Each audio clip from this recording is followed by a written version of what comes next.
থাকবে, বিলকুল আওয়াজবিহীন শুনবো, কথা লম্বা হবে না, কেন আমার পরেও বক্তা আছে, এই জন্য কথা খুব অল্প সময় হবে।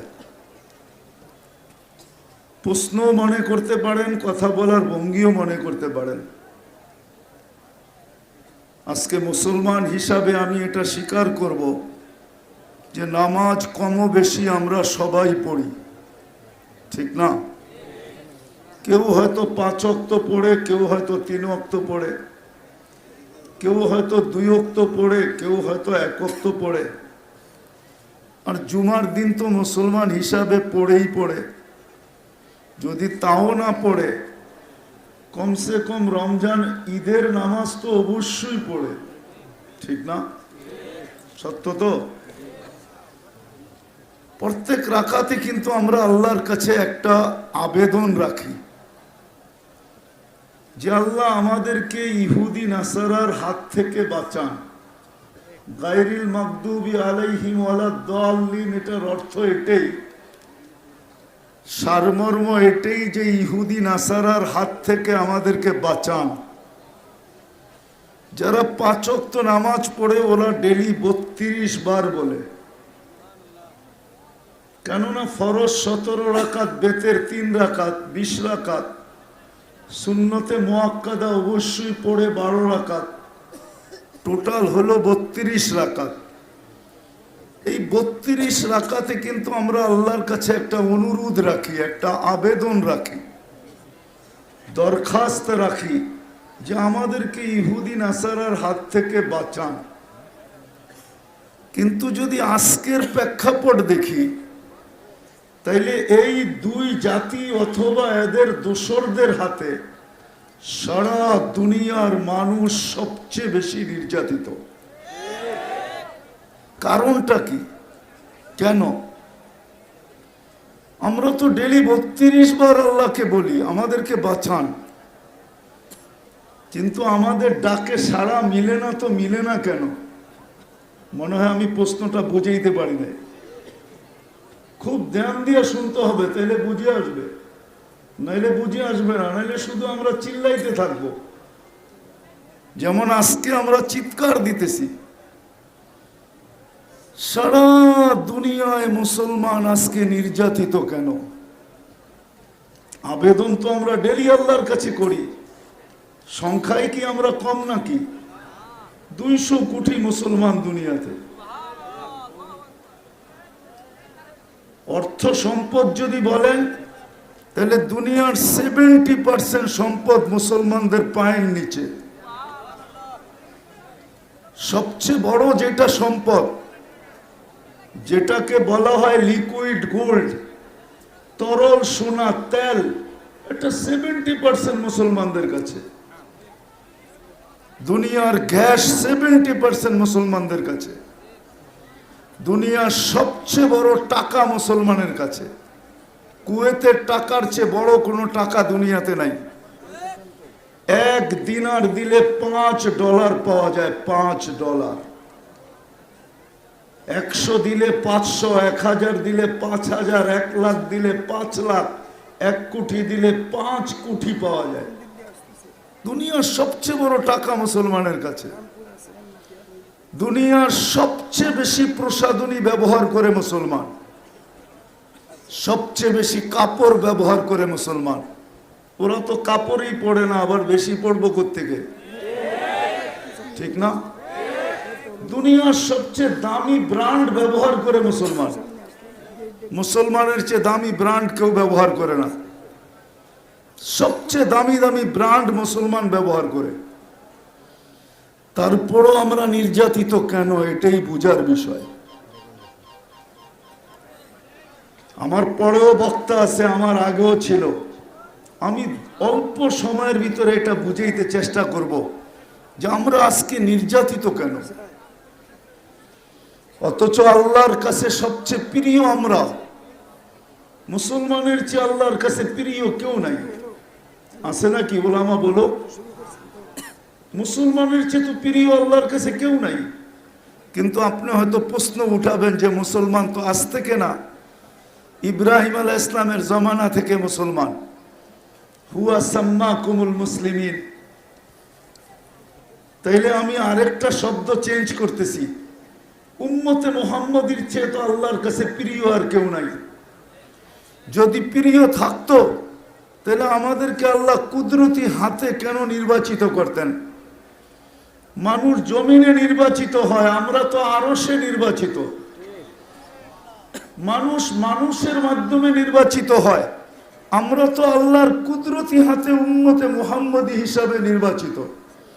নাইলে আল্লাহ কেন বলবেন হুয়াজতাবাকুম, আমি তোমাদেরকে কুদরতি হাত দিয়ে নির্বাচিত করছি? আল্লাহ তো আমাদেরকে কুদরতি হাত দিয়ে নির্বাচিত করছেন। শুধু নির্বাচিত করেন নাই, আমাদের মাথায় মুকুট বসায় দিছেন। কুনতুম খায়রা উম্মা, এই শব্দ আল্লাহ মনে হয় কোনো উম্মতের জন্য ব্যবহার করেন নাই। ওলামা একমত হবে, শুধু আমাদের জন্য ব্যবহার করছেন। এটা শুধু কোরআনের আয়াত না, এটা একটা মুকুট, এটা একটা তাজ। এটাকে বলা যায় এটা একটা তাজ, এটা একটা মুকুট, এটা একটা সার্টিফিকেট। শুধু এখানেই তো শেষ না, কিয়ামতের দিন আমরা যাতে হারায় না যাই, নবীজিকে আমাদের খুঁজতে বা কষ্ট না হয়, আমাদের প্রত্যেকের গায়ে আল্লাহ চিহ্ন লাগায়া দিয়েছেন, গুররাম মুআজ্জিলিনা মিন আসারিস সুজুদ। কিয়ামতের দিন কোন উম্মতের উজুর আর নামাজের জায়গা থেকে নূর বাহির হবে না, আমাদেরই নামাজের জায়গার থেকে, উজুর জায়গার থেকে নূর ফুটা বাহির হবে, নূর। আমরাই তো আল্লাহর কাছে প্রিয়, নাইলে কোন উম্মতের ব্যাপারে এটা কোরআনে বলা হয় নাই। আমাদের ব্যাপারে বলা হয়েছে নূরুহুম ইয়াসআ বাইনা আইদিহিম ওয়া বিআইমানিহিম। নূর আমাদের চতুর্দিকে ঘুরতে থাকবে, নূর ফুটা বাহির হবে চতুর্দিকে, আমাদের চতুর্দিকে শুধু আর আলো আর আলো আর আলো থাকবে। এর চেয়ে বড় আরেকটা দেখাই, সুহাদা আলান নাস। আমরা যদি প্রিয় পাত্র না হইতাম তাহলে আল্লাহ কেন বলতেন যে আমি তোমাদেরকে কিয়ামতের দিন আমার পক্ষে, আমার পাশে দাঁড় করাবো? এই উম্মত তো কিয়ামতের দিন আল্লাহর পক্ষে সাক্ষী হিসাবে দাঁড়াবে। গণাইতে গেলে সারা রাত্র পার হয়ে যাবে, ডর্জনকে ডর্জন গণানো যায় যে এই উম্মত আল্লাহর কাছে সবচেয়ে প্রিয়।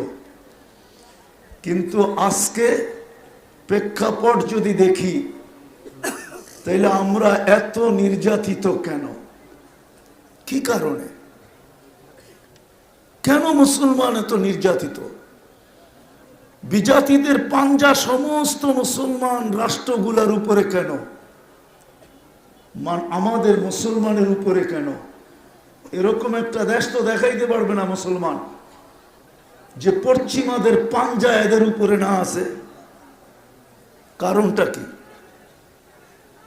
কি কারণে আমরা আজকে নির্যাতিত? প্রতিদিন তো আবেদন রাখতেছি, কিন্তু আবেদনের তো শুনানি হইতেছে না, কোনো জবাব আসতেছে না। কারণ কি? আমার মনে হয় কারণ দুইটাই। জানি না নেত্রকোনার ওলামা আমার সাথে একমত হবে কি হবে না। আমরা মুসলমান বটে, কিন্তু আমরা ইসলামের ইজ্জত রাখি না। ইসলামের মহত্ব আমাদের ভিতরে নাই, ইসলামের গুরুত্ব আমাদের ভিতরে নাই। যদি ইসলামের মহত্ব থাকতো তাহলে মুসলমান যুবক কোনোদিন নেটে দেখা চুল কাটতে পারে না। নেত্রকোনারও সমস্ত 99% যুবক পাওয়া যাবে যে নেটে দেখা চুল কাটে। জিজ্ঞেস করেন, সেলুনের কোনো ডিজাইন ওদের পছন্দ হয় না, ওরা ঘন্টার পর ঘন্টা নেটের ভিতরে দেখতে থাকে, তারপরে যেটা পছন্দ হয় ওটাকে স্ক্রিনশট দেয়, তারপরে সেলুনে নিয়ে দেখায়। ওর সর্বনাশ হয়, সেলুন আলার পৌষ মাস হয়। ও ডিজাইন দেখতে দেরি, চেহারা ব্যাখ্যা করতে দেরি করে না, বলে স্বাভাবিক টাকা এটা কাটা যাবে না। যদি নেত্রকোনা 100 টাকায় চুল কাটে তো ডিজাইন দেখতে দেরি, 300 টাকা চাইতে দেরি করে না। জিজ্ঞেস করেন এদেরকে। ঈদের মৌসুম হলে তো 1000 টাকা চায়।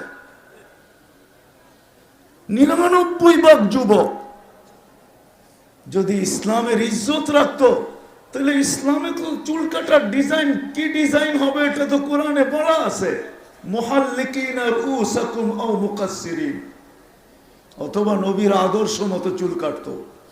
যদি যুবককে জিজ্ঞাসা করা হয়তো তুমি নবীর আদর্শ মতো চুল কাটো কেন, বলবে আজকে দেখা হোক আর না হোক, কিয়ামতের দিন যখন দেখা হবে তো সর্বপ্রথম আমি হাতটা পাতবো যে কিছু তো ছিল না আমার কাছে, কিন্তু আপনার আদর্শ মতো চুল কাটছি, শুনছি আপনার দয়ার নবী, কিনারাবিহীন সমুদ্র, আপনি আজকে আমাকে কি দিবেন দেন না। এই সুযোগটা তো হইতো। ইসলামের মহত্ব তো আমাদের ভিতরে নাই। মনে হয় এই কারণেই আজকে আমরা নির্যাতিত। ইসলামের মহত্ব আমাদের ভিতরে নাই।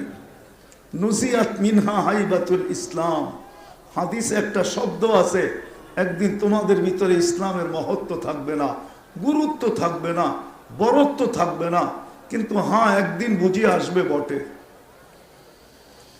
বুঝে আসবে বটে। এখনো আমি আলহামদুলিল্লাহ বলি, আমার সমাজের বহুত মানুষ আছে, 90% মানুষ হবে যারা ইসলামের বিধি বিধানকে লাইক করে না, ভালোবাসে না বটে, কিন্তু এক জায়গায় মনের দ্বিধায়, এক জায়গায় মনের থেকে লেখা আসে আমার ধর্ম ইসলাম। যেখানে কাগজে ধর্ম লেখার প্রয়োজন হয় ওইখানে ইসলাম লেখা আসে, বিদায় এটার উপরে আমি এখনো আলহামদুলিল্লাহ বলি। আর আলহামদুলিল্লাহ যতদিন এইভাবে চলতে থাকবে বলতে থাকবো, কেননা এটাও একদিন কাজে দিবে। যেদিন আল্লাহ হুকুম দিবে যারা কাগজে মুসলমান ছিল ওদেরকে বাড়ি করো দুজক থেকে, ওই দিন সারা দুনিয়া চিৎকার দিবে, ইয়াউমা ইয়াউদ্দুল্লাযীনা কাফারু, সারা দুনিয়া চিৎকার দিবে, হায় আমরা যদি কাগজে মুসলমান হইতাম তাহলে আজকে চিরদিন বাহির হওয়ার সুযোগ হতো। আজকে মনে হয় সারা দুনিয়ায় মুসলমান নির্যাতিত, শুধু নির্যাতিত না, নিষ্পেষিত, দীক্ষিত, ঘৃণিত, অবহেলিত, লাঞ্ছিত, এমনকি নিকৃষ্ট। আমি একটা প্রমাণ দিতেছি, আজকে 3 মাসের কাছাকাছি যুদ্ধ চলতেছে, গত রাত্রেও 250 লোক মারা গেছে, গত রাত্রেও। কিন্তু আমাকে মনে হয় না, আমি জানি না এখানে মেয়র সাহেব আছেন না এমপি সাহেব আছেন না কে আছেন, আমার মনে হয় না নেত্রকোনার কোন শিক্ষিত সমাজ আমাকে দেখাইতে পারবে না যে যারা প্রাণী নিয়ে কাজ করে, প্রাণীবাদী সংস্থা, আজ পর্যন্ত প্রাণীবাদী সংস্থারা, সারা দুনিয়ার প্রাণীবাদী সংস্থা, এমনকি বাংলাদেশে যে প্রাণীবাদী সংস্থা আছে, যারা আমরা ঢাকা শহরে দেখি কনকনে শীতের ভিতরে ফজরের সময় কুকুরকে খাওয়াইতেছে, কুকুরের বাচ্চাকে নিয়ে খাওয়াইতেছে, এমনকি দুধ পর্যন্ত খাওয়াইতেছে, আজ পর্যন্ত প্রাণীবাদীর পক্ষ থেকে ছোট একটা প্রতিবাদ আসে নাই যে এতগুলা মানুষকে 16,000-এর উপরে মানুষ, 90 দিন এখনো হয় নাই, মানুষগুলাকে রাতের অন্ধকারে মারা হয়। এগুলা তো প্রাণীর আওতায় পড়ে, এগুলাকে নির্বিচারে কেন মারা হইতেছে? আজ পর্যন্ত ছোট একটা প্রতিবাদ এরা কোনোদিন না ফেসবুকে, না কোনো মিডিয়ায়, না কোনো ইলেকট্রনিক মিডিয়া এরা ছাড়ছে, আপনি আমাকে দেখাইতে পারবেন না। কারণ ওরা ভাবতেছে মুসলমান প্রাণী না। কত নিকৃষ্ট ভাবনা ওদের। আজকে আমরা এত নিকৃষ্ট কেন? নেত্রকোনার মানুষ বাবার বিষয়, আমি শেষ জায়গায় চলে আসছি, বাবার বিষয়, চিন্তার বিষয়। অথচ মুসলমান আল্লাহর কাছে প্রিয়, অথচ কোরআন আমাকে বলে আনতুমুল আলাউনা ইন কুনতুম মুমিনিন, তোমাদের কি আমি উপরে রাখবো, তোমাদের উপরে আমি কাউকে যেতে দিব না। কোরআনের ভিতরে তাকাইলে দেখা যায় কোরআন আমাকে বলে উলাইকা লাহুমুল আমান, উম্মতে মুহাম্মাদি নিরাপত্তার চাদর দিয়ে তোমাদেরকে ঢেকে রাখবো। কুরাল তো কুরাল দূরের কথা, সুই পর্যন্ত আমি কাউকে ঢুকাইতে দিব না। কেউ যদি সুই ঢুকাইতে চায় তাহলে আমি জমিনে নাইমা আসতে দেরি করব না। কোরআন তো আমাকে বোঝায় হায়াতান তাইয়্যিবা, তোমাদের কি আমি সুখের জীবন দিব, এখানেও দিব ওখানেও দিব। আজকে মুসলমানের মতো তো পেরেশান কেউ নাই, কারো ঘরে সুখ নাই। আসবাব আছে বটে, মনে হয় না নেত্রকোনার কেউ বুকে হাত দিয়া বলতে পারবে যে আমার ঘরে 100% সুখ আছে, আমি সমস্ত সম্পর্ক নিয়ে সুখী। সুখী না কেন? কোরআন তো বলে আমাদেরকে সুখ দিবে। কোরআন তো বলে রিজকুন কারীম, তোমাকে আমি ক্লান্তিহীন পালবো। আজকে মাঝে মাঝে দেখলে চোখে পানি চলে আসে। আমি শাটডাউনের সময় আমেরিকাতে গেছি, তো এক জানাজা আমাকে কাঁদায় দিছে, এখনো মনে উঠলে আমার চোখে পানি আসে। নোয়াখালীর ছেলে ছিল, সে মেক্সিকো দিয়ে আমেরিকাতে ঢুকছে। জেলখানার থেকে বাহির হওয়ার পরে 5 মাস জীবিত ছিল। সে মোটর সাইকেলের মাধ্যমে হোম ডেলিভারির কাজ করত। তখন বাংলাদেশে শাটডাউন চলতেছিল, আমি তার জানাজায় ছিলাম। তোর কোনো আপনজন বলতে আমেরিকাতে কেউ নাই, মোটর সাইকেল অ্যাক্সিডেন্ট করে মারা গেছে। আমি জিজ্ঞাসা করছি সে কত দিয়ে গেছিল, সে 30 লক্ষ টাকা দিয়ে গেছে। 30 লক্ষ টাকা। তার জানা যায় কেউ কাঁদুক আর না কাঁদুক, আমার চোখে পানি আসছে যে দুটা ভালো খাওয়া, ভালো পড়া, একটু ভালো থাকার জন্যই তো সেই ঝুঁকি নিছিল। শুধু তার স্বপ্ন ডুবে নাই, পুরো ফ্যামিলির স্বপ্ন ডুবে গেছে। ভাবছে কিছুদিন পরেই কেছে জিতবে, আর সে গ্রিন কার্ড পায়া ফেলবে, বাড়িওয়ালাদের জন্য অ্যাপ্লাই করবে, সমস্ত ফ্যামিলি তার আঙ্গুল ধরে আমেরিকায় চলে যাবে। এক অ্যাক্সিডেন্ট, সব ডুবে গেছে। মুসলমান ওয়াদা তো ছিল যে তোমাদেরকে আমি ক্লান্তিহীন পালবো। আরেক হাদিসের দিকে তাকাইলে তো দেখা যায় তোমাদেরকে পাখির মতো পালবো। লারাযাকাকুম কামা ইয়ারযুকুত তায়র তাগদু খিমাসান ওয়া তারুহু বিতানা। কিন্তু আমরা এত পেরেশান কেন? সারা দুনিয়ায় ছুটতেছি কেন? শুধু একটু ভালো খাওয়ার পড়ার জন্য? কোরআন তো আমাকে বলে ইজ্জতের মালা আমি তোমাদেরকে দেব। আজকে আমাদের এই দুরবস্থা কেন? আমার মনে হয়, জানি না নেত্রকোনার মানুষ একমত হবে কি হবে না।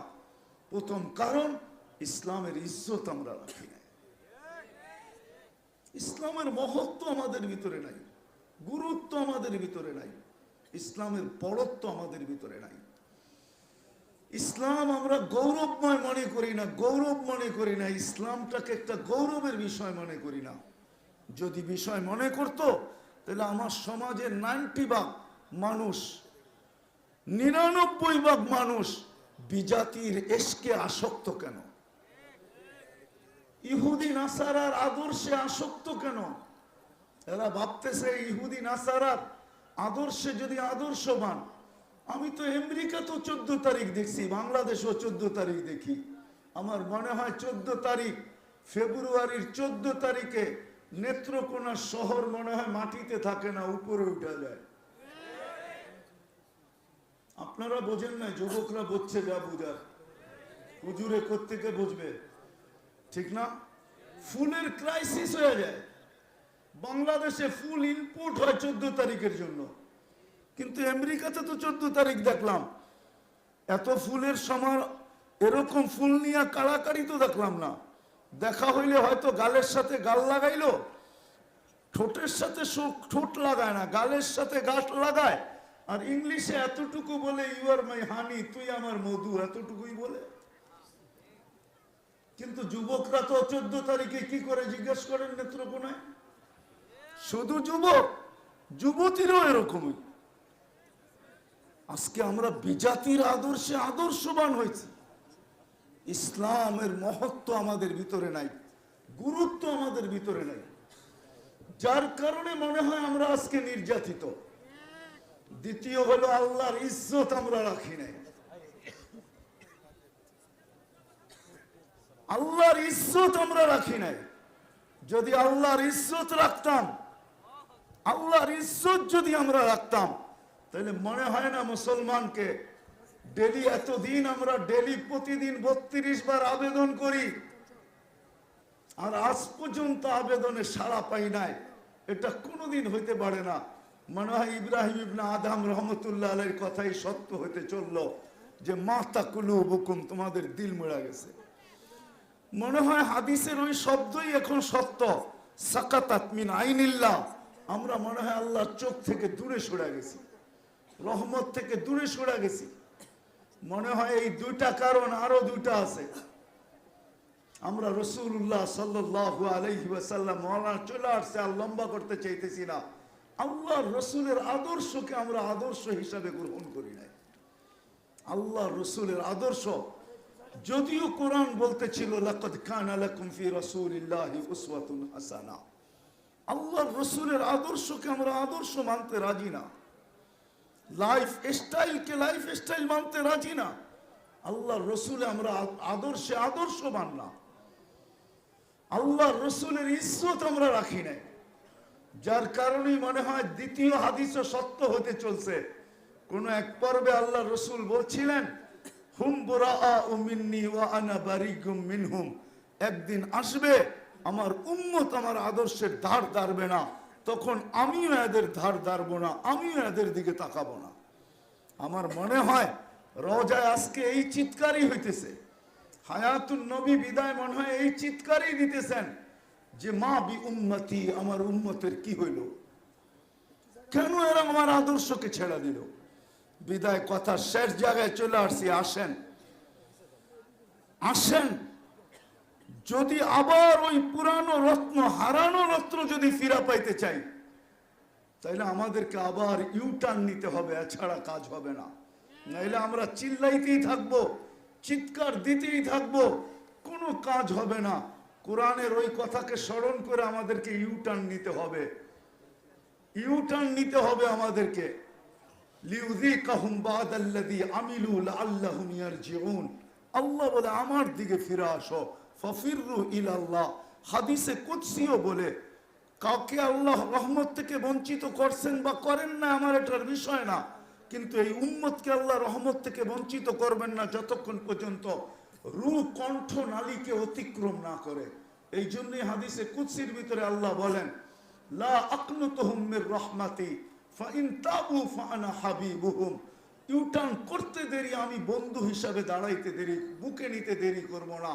ওয়াইল্লাম ইয়াতুবু, আর যদি তোমরা ইউটার্ন না নাও, তওবা যদি তোমরা না করো, তা আনা তাবিবুহুম, আমি কিন্তু ডাক্তার হয়ে যাব, অপারেশন চালাবো আমি তোমাদের উপরে, কেননা বন্ধুর সাথে আমার ওয়াদা, অপারেশন চালাবে। মৌলানা চলে আসছে, এই জন্য লম্বা করতেছি না। বিদায় আসেন, হল একটাই, শুধু চিৎকার দেওয়া হল না, সমাধান না। আজকে আমাদেরকে ফিরতে হবে, ইসলামের মহত্ব গুরুত্ব আমাদের দিলে বসাইতে হবে, আল্লাহর ইজ্জত রাখতে হবে। 5 বেলা আল্লাহ ডাকে, আল্লাহ 5 বেলা ডাকে। কয়জন মসজিদে আসে? 90% মুসলমান মসজিদে আসে না। না হাটে যায় নামাজ লাগে, না বাজারে লাগে, না অফিসে লাগে, না আদালতে লাগে, না খেতে লাগে, না খামারে লাগে, না মেইলে লাগে, না ফ্যাক্টরিতে লাগে। আল্লাহর মতো সত্তা ডাকে, আল্লাহর মতো আল্লাহ ডাকে। এরকম যদি দুনিয়ার রীতি আর নীতি হইতো, দুনিয়ায় তো পদস্থ লোকদের ডাকে সাড়া না দিলে হাত কড়িও পড়তে হয়, বেড়িও পড়তে হয়, শিকলও পড়তে হয়, জেল জরিমানাও সইতে হয়। আর আল্লাহর মতো সত্তা ডেলি 5 বার ডাকে, তারপরও তাকায় দেখে না। 90% মুসলমান নামাজ থেকে দূরে, তারপরও চান যে হাত উঠাইলে ফেরেশতা চলে আসবে। আমি তো বলি সময় নাই অভিযোগ করার, আল্লাহকে অভিযোগ মাঝে মাঝে করতে মন চায় যে আবাবিল তো দেখি উড়ে, হুকুম দেন না তো দেন না কেন? মশা তো আমাদেরকে বিরক্ত করে, নমরুদি বাহিনীকে তো মশা দিয়ে ধ্বংস করছিলেন, পাঠান না একটু ইসরায়েলে, পাঠান না কেন? চিৎকারের ফেরেশতা তো নাকে তেল দিয়া ঘুমায়, বাতাসের ফেরেশতা তো অবকাশ জীবন কাটাইতেছে, জিবরিল আলাইহিস সালাম তো টানা মিলে উঠতেছে। আল্লাহ যেন তাখাইয়ুলি জবাব দেয়, আমি পাঠাবো তো পাঠাবো, কাকে দেখা পাঠাবো? কাকে দেখা, কি দেখা পাঠাবো? এই কটা হুজুর দেখা? হুজুর তো না, উম্মত তো 200 কোটি উম্মত সবার দিকে। আপনারা ফিলিস্তিন মিডিয়ায় দেখছেন, আমি 15 বছর আগে আমার চোখে দেখছি, চোখে। আপনারা বসনিয়া মিডিয়ায় দেখছেন, 2004-এ আমি বসনিয়া পুরা জমি চৈশা দেখছি, আজও পার্থক্য করা যায় না। গতকালকে এক প্রশাসনিক লোকের সাথে ওনার প্রোগ্রাম ছিল, তো উনি বলতেছে আমি 5 দিন আগে আসছি বসনিয়া থেকে, সরকারি কাজে গেছি। তো আমি বললাম কিরকম দেখলেন অবস্থা? আমি তো 2008-এ দেখা আসছি। বলছে হুজুর এখনো কোনো পার্থক্য করা যায় না, যে আসলে ইউরোপিয়ানদের কালচার আর ওদের কালচারের ভিতরে কোনো পার্থক্য করা যায় না। আমি নাম বলবো না, বাংলাদেশের এক ব্যক্তি, নাম বলবো না, গুলশানে থাকে, বাংলাদেশের অনেক মানুষ চিনবে। তার ছেলের বউ আর ছেলে হানিমুনের জন্য গেছে মরিশাস। তো আমিও মরিশাস ছিলাম, এয়ারপোর্ট দিয়ে আমি আসতেছি, তো আমার পাশেই বসা ছিল। তো আমি জিজ্ঞাসা করলাম তোমার দেশ কই? বলল বাংলাদেশ। কোথায়? গুলশান। আব্বার নাম কি? বলতে দেরি, আমি চিনতে দেরি করি নাই। কেন আসছো এখানে? বলছে আমরা হানিমুনে আসছি। তা আমি বললাম রাগ হয়ে যাবে? বলবো না হুজুর আপনি বলেন।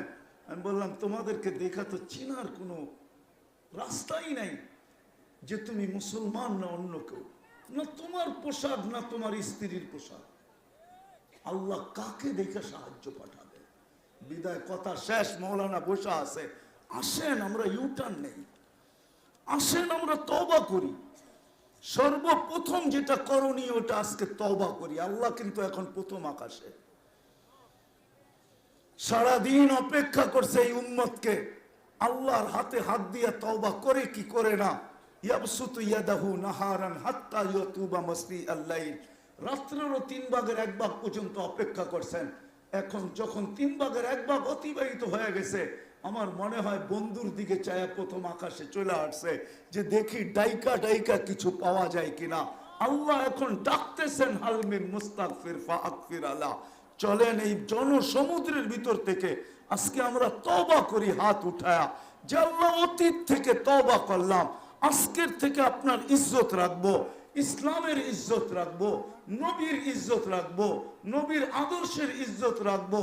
দেখেন 200 কোটি মুসলমান আজকে তওবা করা, ইউটার্ন নেক না, কালকে সূর্য কিনিয়া ওঠে এটা দেখার বিষয়, কালকে সকাল কেমন হয় এটা দেখার বিষয়। আমাদের আল্লাহ আল আন কামান কান, আজকেও ওরকম ক্ষমতা রাখে যেরকম কালকে রাখতেন। আজকেও আসতে পারে সাহায্য, কিন্তু দিন গড়ায় যাইতেছে।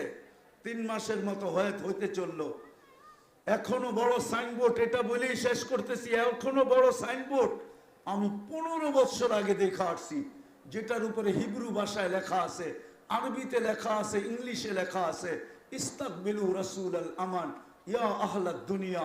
ও দুনিয়া আলারা, নিরাপত্তার দূতকে স্বাগত জানাও।